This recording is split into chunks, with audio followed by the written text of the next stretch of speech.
가장 속이 탈 수밖에 없는 건 일본과 바로 인접해 있는 우리나라. 특히 어민들의 불안감은 이루 말할 수 없이 커지고 있다. 우리가 그걸 하면은 국민들이 자기들 건강을 위해서도 그 음식을 섭취를 하겠습니까? 그리고 거기를 잡아가지고 우리가 그 판다는 자체도 방송에 조금이라도 이게 나쁘다 하면 안 먹잖아요. 근데 이거 뭐 오염수 이거 방역을 하게 되면 누가 먹겠어요? 저 안 먹으면 작업을 조업을 어떻게 합니까? 생계가 걱정이죠. 그렇다면 실제 오염수가 방류된다면 우리나라에는 어떤 영향을 미치게 될까? 독일 킬 대학 헤르몰츠 해양연구소는 태평양으로 방류된 세슘 137의 장기 확산 모델 시뮬레이션 논문을 발표했는데, 방사능 오염수를 방류할 경우 태평양 일대로 멀리 퍼져나가 전 세계 해양 생태계에 영향을 미칠 수 있을 뿐 아니라 최소 1조분의 1로 희석돼 약 200일 만에 제주도에 도달할 것이라는 연구 결과가 담겼다. 이 연구 결과처럼 단기간에 제주 앞바다까지 오염수가 유입될 가능성은 높은 것일까? 후쿠시마 그 원전 사고에서 쌓여 있는 그 오염수들을 여기서 이제 만약에 해양으로 방류를 하게 되면 기본적으로는 동쪽으로 갔다가 다시 이렇게 빙 돌아서 서쪽으로 오다가 우리나라 쪽으로 이 쿠로시오에서 분지가 된 커런트가 우리나라 쪽으로 온다면 오염된 물 정도의 그런 안 좋은 정도의 농도가 그대로 오진 않고요. 상당히 희석이 되기 때문에 오히려 다른 면에서 우리가 연구를 통해서 혹은 조사를 통해서 우리가 그 혹시 오염수에 영향을 받은 그런 어떤 수산물을 섭취할 가능성이 없는가라는 것에 대해서 연구하는 것이 더 중요한 부분이라고 저는 생각합니다.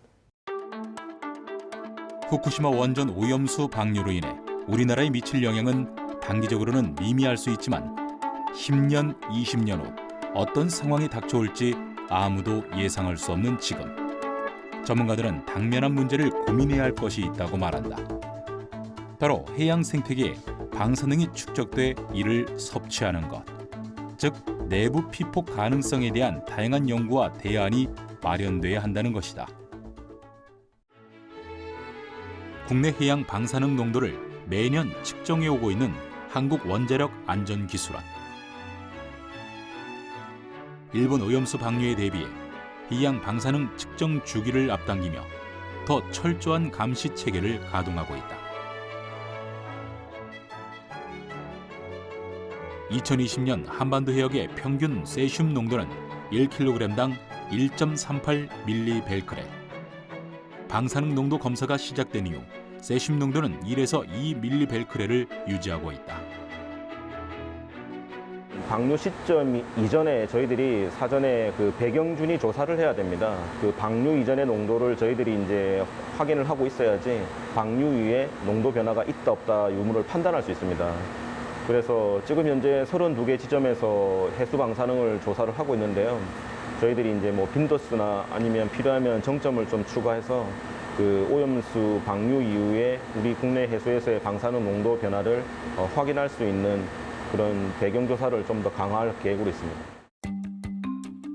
이처럼 해양 생태계 파괴, 내부 피폭 등 방사능 오염수 방류로 인해 발생할 수 있는 다양한 문제에 대비하기 위해 과학계의 노력도 이어지고 있는데, 최근 한국원자력연구원과 연세대, 서울대 공동연구팀은 오염수에서 방사성 물질인 요오드만 골라내 99.8% 이상 제거할 수 있는 기술 개발에 성공하는 쾌거를 이루기도 했다. 방사능 물질들이 소위 그 방사능 독성이 반으로 줄어들게 되는 반감기라고 하는 것이 상당히 깁니다. 그래서 그중에 저희들이 이제 주로 집중했던 것은 요오드라는 것인데, 아요단이라고 합니다, 영어로는. 근데 이것이 반감기가 8일에서 길게는 1000만 년까지 가게 됩니다. 근데 이것들이 상당히 오랫동안 인간에게 갑상선 암이라든가 치명적인 피해를 발생하게 됩니다. 그래서 저희들이 이번에 서울대와 원자력연구원과 같이 공동 연구를 통해서 나노 입자라고 하는 아주 작은 입자를 통해서 거기에 물속에 녹아있는 여러 가지 물질 중에 방사성 요오드만 선택적으로 흡수할 수 있는 그런 흡착제를 개발한 것입니다. 바닷물에는 염소, 불소, 브롬과 같은 할로겐 음이온이 다량 녹아 있어 같은 할로겐 음이온인 요오드만을 선택적으로 제거하는 것이 어려웠다. 때문에 기존에는 은을 흡착제로 이용해 할로겐 음이온을 침전시켜 방사성 요오드를 제거했지만 이러한 방법은 고비용 문제와 함께 폐기물이 많이 발생한다는 단점이 있었다.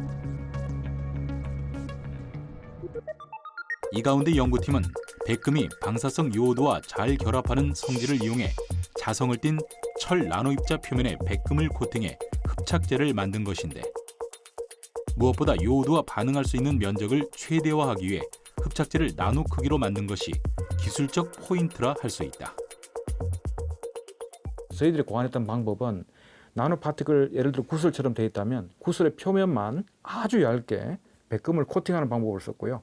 그 안에는 자성체의 자석의 성질을 가지는 철, 철은 아주 싸죠. 사실은 저가형이기 때문에 대부분의 공간을 90% 이상의 공간을 철로 메우게 되고 그 위에 밖에 최외곽에 있는 얇은 청을 백금으로 코팅하는 방법을 썼습니다.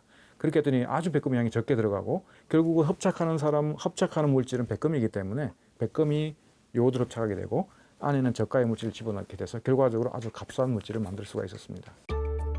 실제 방사성 요오드를 넣은 실험용 액체에 흡착제를 넣었을 때 투명하게 바뀌는 것을 확인할 수 있는데 이번에 개발된 흡착제는 다시 회수해 수백 번 재사용하는 것도 용이해 비용 절감에도 효과적이라 할 수 있다. 후쿠시마 오염수가 태평양으로 방류되기 전 방사성 요오드만을 선택적으로 제거할 수 있는 것은 물론 바닷물에서 인체에 꼭 필요한 자연 요오드만을 선택적으로 추출할 수도 있어 의약품, 화학 제품 등 우리 생활에 필요한 요오드 생산 기술로도 활용할 수 있을 것으로 기대를 모은다.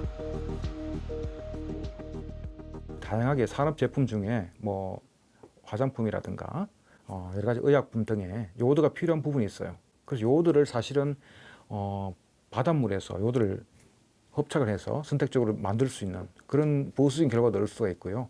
또 하나가 우리나라에서 일어날 수 있는 원자력 사고에 대해서 대비할 수 있는 또 좋은 하나의 과학 기술이 되지 않을까라고 그렇게 생각을 하고 있습니다. 부산시에 위치한 한 연구소에서 이주동 센터장을 만났다.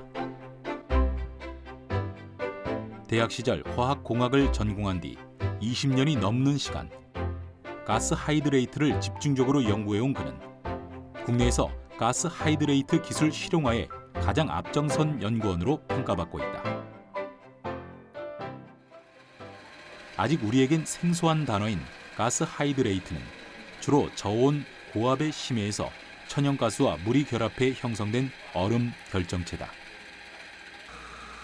얼음 속에 메탄과 이산화탄소 등의 가스가 들어있어 불을 붙였을 때 불꽃이 나는 성질을 보여 불타는 얼음이라고도 부른다. 콜라를 냉동실에 얼린 상태로 보게 되면 콜라가 반쯤 얼은 상태에서 보게 되면 위에 아마 얼음을 보실 수가 있을 겁니다. 얼음은 하얀색이고요.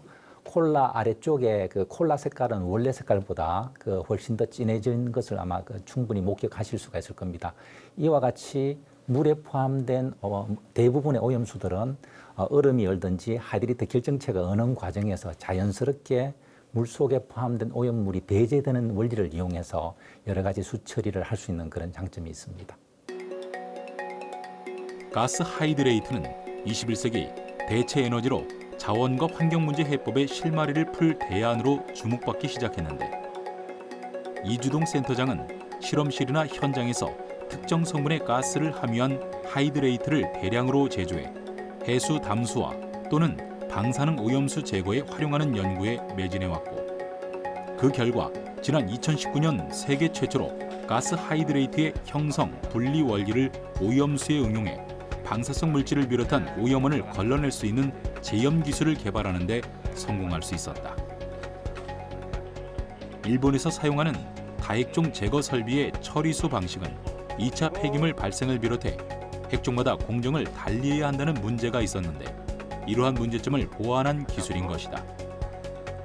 그리고 최근 이주동 박사는 세미나를 통해 노후된 대형 유조선 내에 가스 하이드레이트 방식을 활용한 제염 시스템을 구축해야 한다는 방안을 내놓기도 했는데 이를 통해 비용 절감은 물론 방사능 오염수 방류에 신속하게 대응할 수 있다는 게 이주동 센터장의 의견이다.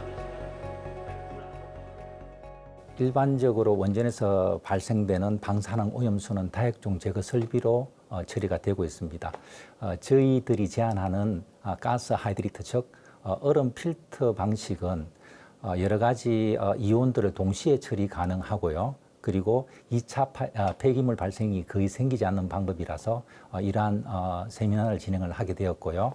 그리고 부가적으로 노후된 초대형 유조선을 사용을 해서 해양 방류가 임박한 전체 그 방류수를 전부 다 담을 수 있기 때문에 해양 방류를 원천적으로 봉쇄할 수 있다는 생각에서 세미나를 진행을 하게 되었습니다. 이처럼 일본 방사능 오염수 방류를 앞두고 우리나라의 해양 생태계와 국민의 안전을 지키기 위한 여러 가지 과학적 대안들이 논의되고 있는데 이런 노력이 물거품이 되지 않고 더 많은 대응책을 마련하기 위해서 우리가 꼭 기억해야 할 것이 있다. 장기적으로는 이와 같은 축적된 그런 방사능 물질들이 전체 우리 국민들의 건강에 해치는 영향들, 이것이 가장 걱정이 되는 부분입니다. 축차적으로 3, 40년에 걸쳐서 일본이 방류를 하겠다고 하지만 거기에 대한 부분에 통제 대책과 감독 기능이 우리가 활발하게 움직여져 가지고 그들이 얘기하는 그 원칙을 지킬 수 있어야만 우리에게 다가오는 피해는 줄어들 것이라고 생각하고, 일본 정부로부터 제출받은 그런 자료들을 가지고 계속 시뮬레이션을 하고 있기 때문에 여기에 대한 분석이 철저하게 이루어져 가지고 우리가 감독하고 통제할 수 있는 기능을 찾아야 된다, 이렇게 보고 있습니다. 후쿠시마 원전 사고가 수습됐다는 홍보용으로 사실은 이 오염수를 방출하는 게 아니냐. 그리고 지금 한번 방출하기 시작하면은 이게 50년, 100년 더 오랫동안 방출하게 될지도 모른다. 그러면 우리나라 바다는 단 한 번에서는 그렇게 큰 영향을 안 미칠 수 있겠지만 그렇게 수십 년, 100년 이상 되는 그런 방사성 오염수에 대해서는 지속적으로 피해를 입으면 이건 지속적인 오염이 발생할 수밖에 없다. 이런 사실에 대해서 명확하게 알리고, 그래서 지금 바로잡지 않으면 나중에 두고두고 우리 후손에게까지 영향을 미치는 그 결정을 지금 하는 거고 그 행동을 지금 해야 된다. 후쿠시마 원전 사고라는 대재앙이 또 다른 재앙으로 번져나갈 수 있다는 불안감이 커지고 있는 지금, 우리는 일본이 더 이상 자국의 이익만을 위해 행동하지 못하도록 저지할 수 있는 방안을 찾아야 할 것이다. 그리고 과학의 힘을 더해 방사능 오염수로부터 해양 생태계와 국민의 안전을 보장할 수 있는 대안들을 계속해서 마련해 나가야 하지 않을까. 우리의 푸른 바다를 지킬 수 있는 골든 타임은 바로 지금이다.